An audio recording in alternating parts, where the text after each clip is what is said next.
Hello friend, welcome to my YouTube channel. अगर आपने मेरे चैनल को सब्सक्राइब नहीं किया है तो मेरे सब्सक्राइब बटन दबाकर इस चैनल को सब्सक्राइब ज़रूर कीजिए।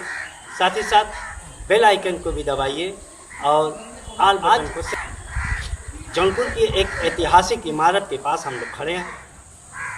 इसकी वजह है कि हम ये जानना चाहते हैं कि ये जो हमारा आज का जौनपुर है वो अतीत के झरोखों में कैसा दिखता था। जब हम किसी यात्रा के लिए निकलते हैं, जौनपुर से दिल्ली के सफ़र में निकलते हैं, तो जब मैं दूरी तय करते हैं तो वो जौनपुर से दूरी तय करते हैं, जिससे हमको पता चलता है कि हम अपने सफ़र में कितना नज़दीक पहुँचे। इसलिए मैं ये देखना चाहता हूँ कि ये जो जौनपुर का आज का सफ़र है वो किन रास्तों से, किन पड़ावों से गुजरते हुए आज इस मुकाम पे पहुँचा। मैं अपने इस चैनल में ये नया सेक्शन जोड़ रहा हूँ जिसमें हम जौनपुर के बारे में बात करेंगे, इसके इतिहास के, इसके वर्तमान की, और इतिहास और वर्तमान को मिलाकर इसका क्या भविष्य होगा उसके बारे में भी हम चर्चा करेंगे। तो आज मैं बात करने जा रहा हूँ सोशल मीडिया के पुरोधा और इतिहास के बारे में अच्छी जानकारी रखने वाले और जिनकी बड़ी रुचि रही है जौनपुर के इतिहास के बारे में लिखने की, लोगों को बताने की। इंटरनेट पे जब मैं जौनपुर की हिस्ट्री सर्च करता था तो सबसे पहले इन्हीं के लेख हम मुझे देखने को मिले थे, और शायद आप लोगों में से बहुत सारे लोग इनको सोशल मीडिया पे देखते भी होंगे और इन्होंने जो जौनपुर के इतिहास के बारे में लिखा है उसको आपने पढ़ा ही होगा। तो चलिए मिलते हैं SM मासूम साहब से। कैसे हैं? आज आपसे मिलने का सबसे बड़ा वजह है, मैं आपसे ये जानना चाहता हूँ कि जो जौनपुर आज यहाँ पहुँचा, हमारा जौनपुर, आपका जौनपुर और प्यारा जौनपुर, यह इतिहास के कई दुर्गम रास्तों से होते हुए यहाँ तक पहुँचा। मैं चाहता हूँ कि आज की जो नौजवान पीढ़ी है उसको भी अतीत वाला जौनपुर देखने को मिले, समझने को मिले। जैसा कि आपने कहा कि जौनपुर एक सफ़र तय करके यहाँ आए। यकीनन तो सबसे पहले कहते हैं कि जौनपुर अपने स्वर्ण काल से बदहाली पे आया, स्वर्ण काल से चला था और आज बदहाली पे आ गया, और उसके कुछ कारण है। जौनपुर के इतिहास के बारे में जब आप जानने की कोशिश करेंगे तो संक्षेप में बता दूं कि यहाँ महाभारत काल के लिए निशानात मिलते हैं, धार्मिक आस्थाओं से भी जुड़ा रहा है। रामचंद्र जी के आगमन की चर्चा यहाँ है, जमदग्नि ऋषि का यहाँ आश्रम है, परशुराम जी की चर्चा यहाँ है, उनकी माता अक्रो देवी या रेणुका देवी का मंदिर यहाँ है, और ये नदी ऐसी है कि दुर्वासा ऋषि का आश्रम भी यही बाहुल से शुरू होता है और यहाँ तक, और ये एक धार्मिक हिसाब से भी बहुत ही अहम है। उसके बाद से यहाँ अनगिनत राजा आए, बौद्ध स्टेट रहा, बौद्धों का व्यापार चल रहा है ये एक ज़माने में, उनकी बहुत शान रही। और होते होते एक समय आया जब फिरोज शाह तुगलक यहाँ पे आया, दिल्ली का बादशाह, तो ये 1321 में आया था जफराबाद की जगह, और आने के बाद ये जगह उसको बहुत ही शांत प्रिय लगी। जौनपुर की सबसे बड़ी खासियत यह है, यहाँ जो भी आया है, चाहे बौद्ध आए हों, चाहे मुस्लिम रूलर आए हों, उन्होंने सबसे पहले यहाँ टिकने का कारण यहाँ के शांतिप्रिय माहौल को बनाया, जिसमें शायद पॉल्यूशन कम थी, या ये कह दिए कि नदी दरिया किनारा था। और आज भी इसे एक मजाक के तौर पे भी लो सकते हैं कि जब कोई बाहर से यहाँ आता तो उसे नींद यहाँ ज़्यादा आती है, इतना पीस होता है कि यहाँ नींद उसे अधिक आती है। तो ये इतना पीस लिविंग लोगों का सिटी था। जब तुगलक आया था तो इतिहास की किताबों में दर्ज हुई है ये खंडहरों का शहर, टूटे हुए खंडहर पड़े हुए थे, बहुत शांत थे। तो वो पहले जफराबाद आया, उसने वहाँ बताया, उससे पहले जयचंद यहाँ आ चुके थे। अच्छा, जौनपुर में जयचंद भी आया? तो आज जयचंद का पूरा किले के खंडहर जफराबाद, ये कहाँ पे है? जफराबाद में मौजूद है। और कितने दिनों तक जौनपुर में रुके जयचंद? बहुत वर्ष है, उसका वर्ष बताऊँगा तो बहुत लंबा हो जाएगा। तो काफ़ी सालों तक उसने वहाँ पे राज किया। उसके बाद ये दौर आया और जैसर ने फिर उसको जफर शाह अपने बेटे को जाकर इंचार्ज बना दिया और फिर ये चला गया दूसरी का पता करने हम लोग का जन्म चलती रही। तो जौनपुर को 1321 के आसपास से पहले बसाया गया जफराबाद से। तब जौनपुर नहीं बसाया गया, जफराबाद जौनपुर अलग होता था। जफराबाद बसाया, डेवलप किया गया। लेकिन जफराबाद डेवलप करने के बाद फिर जब पलट के आया तुगलक, तो फिरोज शाह तुगलक ने आने के बाद जब जौनपुर की तरफ देखा तो उसने सबसे पहले यहाँ किले पे कुछ कंस्ट्रक्शन करवाए। फिरोज शाह तुगलक ने ये किला बनवाया, जो जौनपुर का शाही किला है। अटाला मस्जिद का मुख्य द्वार बनवाया जी। और इतना सब करने के बाद उसका बेटा नसीर, जो आपके राजा जौनपुर की कोठी से सटा हुआ एरिया है, वहाँ पे उनकी शाही का स्थान है, वहाँ पे दफन है, जिसको लोग भूल गए। 19 सालों की शासन किया। उसके बाद यहाँ से उसने मालकी शर्त को ले लिया और उसके यहाँ की गवर्नर बना के फिरोज शाह तुगलक चला गया। मालकी शर्त जब आया तो उसने अपना महल बनाया प्रेमराजपुर, जहाँ आज पीर दमची बाबा की मज़ार ऊपर के गया तो किला है। उसके बाद उसने इसको इंडिपेंडेंट स्टेट घोषित कर दिया। यहाँ ये कहना चाहूँगा कि दिल्ली से अलग कर, दिल्ली से पहली बार अलग हुआ जौनपुर। अच्छा। फिरोज शाह तुगलक ने जब बताया था तो ये दिल्ली का राजा था, तो दिल्ली से जुड़ा हुआ, दिल्ली से पहली बार इसको अलग किया और ये इंडिपेंडेंट स्टेट। ये लगभग किस समय हुआ? ये करीब 1360 के बाद, 1362 के बाद ये। अगर देखा जाए, मैं थोड़ा से इतिहास से हट के वर्तमान पे आना चाहूँगा। शायद यही एक कारण है कि आज भी राजनीतिक रूप से जौनपुर कहीं न कहीं दिल्ली से कटा हुआ है। यह दिल्ली की, क्योंकि आपने पूछा था कि कहाँ से खबर हुआ, तो मैं वहीं पर ला रहा हूँ। शॉर्ट में इतिहास को शॉर्ट कर रहा हूँ, बताने की कोशिश कर रहा हूँ कि जब वहाँ से आया तो अब वहाँ से दिल्ली से ये लड़ता है। फिरोज शाह तुगलक आया, चला गया, ठीक है ना। इसने इंडिपेंडेंट स्टेट बना लिया। 85 ईयर्स तक जहाँ रूल किया था 3 बादशाहों ने। अच्छा। वो इसका स्वर्णकाल, यकीनन एक स्वर्णकाल वो भी रहा होगा जब बहुत थे, उससे पहले भी उसका स्वर्णकाल रहा होगा। लेकिन आज के दौर में देखिए तो स्वर्णकाल शार्की स्टेट का 85 साल लगभग है, 1 दशक तक कहते हैं कि रूल किया। उसी समय में यहाँ पे जितनी भी ये कंस्ट्रक्शन दिख रहे हैं, किले को और बड़ा बनाया गया, उसी तरह मस्जिदें बनी और जो भी कंस्ट्रक्शन है, मकबरे हैं, जो कुछ है वो बनी। शाहीपुर मुगल का है। बात शार्की वक्त समय में चूंकि ये पीस लविंग रूलर था, तो दुनिया के जितने सूफी संत थे वो उन्होंने जौनपुर की तरफ अपना प्रस्थान कर दिया। 1429 सूफी इस जौनपुर में आए उसी समय में, जो यहाँ से जफराबाद वगैरह तक रहे। और जफराबाद में 1429 सूफियों की पार्टी निकला करती थी। इसके आपके और कौन से विदेशी जौनपुर में आए उस समय? सूफी आए। अच्छा। ये सब सूफी जहाँ से ये इंडिया के हर दिल्ली से इधर से तबाही यहाँ बच गए। आज जो मकबरे वगैरह इतना देखते हैं वो सूफी आए थे तो यहीं मरे, तो उनकी वजह से इसीलिए कहा जाता है ये कब्रों का शहर है। कब्रों का शहर इसलिए है कि यहाँ लड़ाइयाँ बहुत हुई। यहाँ लड़ाई बहुत हुई थी। और किस चीज़ की? जब हमारा जिला शांति के नाते फेमस था और लोगों की इच्छा यहाँ की शांति को देख कर रहने के लिए थी, तब फिर यहाँ लड़ाई क्यों होती? देखिए, सबसे पहले तो मैं आपको शार्की स्टेट के बारे में बता दूँ कि शार्की स्टेट की एक शान थी। यहाँ 5 महल बने, बड़ी मंदिर शार्की का बना प्रेमराजपुर में, खास तौर पे ये शहर महल बने। विद्यापति ने अपनी किताब में दर्ज किया, ये स्टेट ऐसा था कि जब मैं आ रहा था तो दूर से अजानों की आवाज़, घंटियों की आवाज़ सुनाई देती। घंटी किसकी? मंदिरों की अजान, घंटी। जब मैं पास आता जाता था तो यहाँ की म्यूजिक की आवाज़ भी सुनाई देती। मतलब हुसैन शाह शार्की ने यहाँ की म्यूजिक को बहुत रूल किया था। और राज जौनपुर में मशहूर है, दुनिया में मशहूर है, कव्वाली मशहूर है। अच्छा, तो ये हुसैन शाह शार्की ने किया था, ठीक है। उसकी चीज़ें यहाँ दिखती थी। और जब मैं आया तो बड़ी बड़ी गुंबदें थी, बड़े बड़े महलात थे, इत्र की खुशबू सड़कों गलियों में आती थी। अंडरग्राउंड नालियाँ थी, जो उसने दर्ज किया, अंडरग्राउंड नालियाँ थी। और बाज़ारों में इस तरह से लोग चलते थे, एक दूसरे से सट के निकलना पड़ता था। मतलब जनसंख्या तब भी बहुत ज़्यादा, इतनी आबादी होती तो भी है। इस लंका लोग बाहर से आके बसने लगे, सब लोग। तो ये जब बसने लगे तो इतना इसका डेवलपमेंट था, इतना पीस था, खुशबू इत्र की आती थी, इत्यादि है। ये इसका स्वर्णकाल। लेकिन स्वर्णकाल बहुत अधिक तेजी नहीं चला, क्योंकि मैंने कहा दिल्ली से लड़ता रहा। तो सिकंदर लोधी जब दिल्ली का बादशाह था उसने इधर हमला किया। जब हमला किया तो उसने यहाँ के मस्जिदों के गुंबद जैसे चारगुनी की पीछे दिखाया आपको तोड़ा हुआ है, बड़ी मस्जिद का तोड़ा, डाला का तोड़ा, ऐसे बहुत सी इसमें महलात जितने हैं सब धराशायी उसने किए।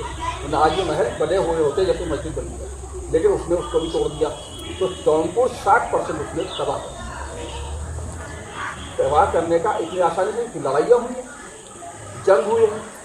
ये लड़ाई जंग में जितने मारे गए वो कब्रें पूरे शहर में। अब चले जाइए यहाँ से लेकर और वहाँ तारकले तक। अगर मुगल शासकों का दौर देखा जाए उस दौर में जौनपुर की क्या पहचान है? लोधी आने के बाद कुछ वर्ष इन्होंने राज किया, अब फिर लोधी चले गए। मुगलों ने आगमन अपना कर गया, ये मुगल कंट्रोल में आ गया। मुगल कंट्रोल में अकबर बादशाह का भी बताया जाता है, शाहजहाँ का भी बताया जाता है। वो जब आए तो उन्होंने देखा कि इसको रिपेयरिंग की ज़रूरत है। उन्होंने थोड़ा बहुत चीज़ों को जैसा था वैसे हिफाजत किया, और उनमें सबसे बड़ी चीज़ जो दर्ज है वो ये है कि किले की मरम्मत की। बाहरी जो गेट आज हम देखते हैं किले का, वो मुगल का बनवाया हुआ है। अकबर बादशाह के दौर में, शाह आलम के दौर में, बादशाह शाह आलम के दौर में उसने उसको बनवाया है। और उसके किले के अंदर बता दूँ आपको, किले में चले जाइए तो बाहर वाला मुगल, अंदर का जो मेन स्ट्रक्चर है तो गलत है। उसके अंदर चले जाएगा शार्की का स्ट्रक्चर दिखता है।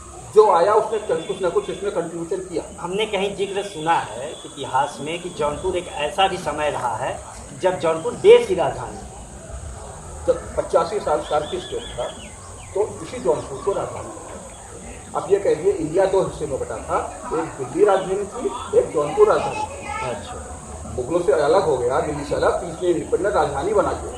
इसलिए ये यहाँ से लेके बंगाल तक, ये जो हम बड़े शान से कहते हैं सिराजे हिंद जौनपुर, ये सिराज हिंद की उपाधि जौनपुर को कब मिली, कैसे मिली, क्यों मिली? सिराजे हिंद के लिए संक्षेप में बता दूं कि जौनपुर में इब्राहिम शार्की रूलर ने सिर्फ बिल्डिंग नहीं बनाई, यहाँ के जो समाज था उसको पढ़ने के लिए आगे किया, ज्ञान शिक्षा के क्षेत्र में बहुत काम किया। यहाँ पे लाल दरवाज़ा जहाँ बना हुआ है उससे सटा हुआ एक होता था मदरसा हुसैनिया। अच्छा, ये महिलाओं का मदरसा था, शार्की टाइम में बना था। एक मिनट, मुस्लिम महिलाओं के लिए मदरसा, मुस्लिम महिलाओं का मदरसा था जहाँ पढ़ती थी और पूरे विश्व से महिलाएं आती थी, मतलब इसकी ख्याति विश्व में थी। ये किसने बनवाया था? ये बीबी राजे की जो शार्की क्वीन कही जाती थी, उसने एक सैयद अली दाऊद सूफी थे, उनकी शान में बनवाया। उन सूफी को वहाँ का एक कह दिए प्रिंसिपल बनाया, देख रेख की जिम्मेदारी को भी, और वो मदरसा चलता था महिलाओं को एजुकेट करने के लिए। बहुत तो उससे आप खुद अंदाजा लगाए कि बाकी कितनी एजुकेशन के ऊपर उन्होंने फोर्स किया होगा, दावा डाला होगा, तो वो उन्होंने पूरे शहर को पढ़ाने की तरफ किया। जब शाहजहाँ आया, शाहजहाँ ने यहाँ की ये देखी कि ज्ञान का दरिया बह रहा है, तो उसके मुँह से अचानक लिख किया कि अरे ये तो शिराज हिंद है। शिराज हिंद क्यों? ईरान का शिराज शहर है, वो इल्म के मामले में, ज्ञान के मामले में बहुत टॉप पे गिना जाता है। अच्छा, तो उसने इसको ख्याति के नाम पर, इल्म के नाम पे शिराज हिंद नाम दिया। मतलब हम ये कहें तो जौनपुर केवल देश भर में विख्यात नहीं था, बल्कि पूरे विश्व में विख्यात, उस समय पूरे विश्व में विख्यात। और अगर हम आज भी ये देखें, ये जो सिराजे हिंद की उपाधि है, तो कहीं ना कहीं आज भी जौनपुर में कायम है। आप आसपास के क्षेत्रों से देखें तो यहाँ पे शिक्षा का स्तर काफ़ी ऊंचा है, लैंगिक अनुपात महिला और पुरुष का एकदम बराबर है, जो कि अन्य जनपदों की तुलना में बहुत ही अच्छा है। तो कहीं ना कहीं जो हमारा इतिहास रहता है वो कहीं ना कहीं हमारे वर्तमान में दिखता है। हमारा माधोपट्टी इलाका आज भी माधोपट्टी मशहूर है जी, ये जान करिए। और ऐसे देखिएगा, मैं एक माधोपट्टी से अलग आ रही है कचगांव जी, जान के लिए मशहूर है जी। यहाँ के तो 4 नस्ल तक सैयद लोग थे, तो काशी नरीश के दीवान होते थे 4 नस्ल। अच्छा, मतलब 100 ईयर्स तो एक नस्ल को 25 से 30 वर्ष दिया जाता है। तो 125 साल से वो लोग काशी नरेश के यहाँ दीवान थे। क्या करते थे? ज्ञान देते थे, रूल जैसे IAS होता है आपके जगह, हाँ, उस तरह से वो डील करते थे, सलाहकार। हाँ, तो क्रेडिट किसका है? जौनपुर का।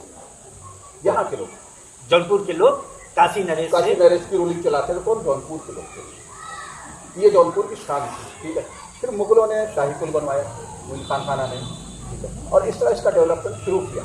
एक हम थोड़ा सा जानना चाहेंगे, जैसे आज तो शहर ओलनगंज है, झांसी चौराहा तमाम है, नए नए बनते गए, देसी चौराहे तक चला गया, लेकिन जो हम जानते हैं पुराने में पुरानी बाजार जौनपुर का सबसे प्रमुख बाजार है और नज़दीक में चुंगी थी और शाही पुल तकरीबन शहर का प्रवेश द्वार था।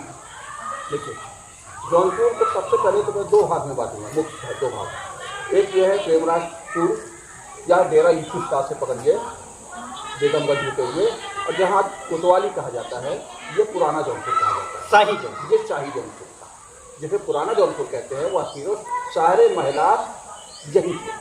अच्छा, खासतौर से थे प्रेमराजपुर के थे, इस तरह सारे महल इधर थे। और उस पार जाएंगे जब अटाला में आता है, ये ढाल घर कहा जाता है, मोहल्ला ढाल घर। हाँ हाँ, यहाँ पे हथियार बनते थे। अच्छा, और वहीं से लेकर के झंझरी मस्जिद सिपा तक फौज रहती थी। तो वो फौजी इलाका कहा जाता है, जिसे कैंटोनमेंट कहते हैं। हाँ, वो छावनी छावनी एरिया था वो। और इस तरह जौनपुर दो भाग में बट गया था, लेकिन सूफी सब जगह होते। दो भाग में आज भी बटा हुआ है जौनपुर। आज जौनपुर तो गोमती नदी के इस किनारे और उस किनारे वाली पहचान है। एक पार जौनपुर, ओ पार जौनपुर। उसके साथ ये तो पुराना जौनपुर कहा जाता है, पुरानी बाजार। ये जो विद्यापति ने जिसकी चर्चा की है वो यही पुरानी बाजार की चर्चा की है।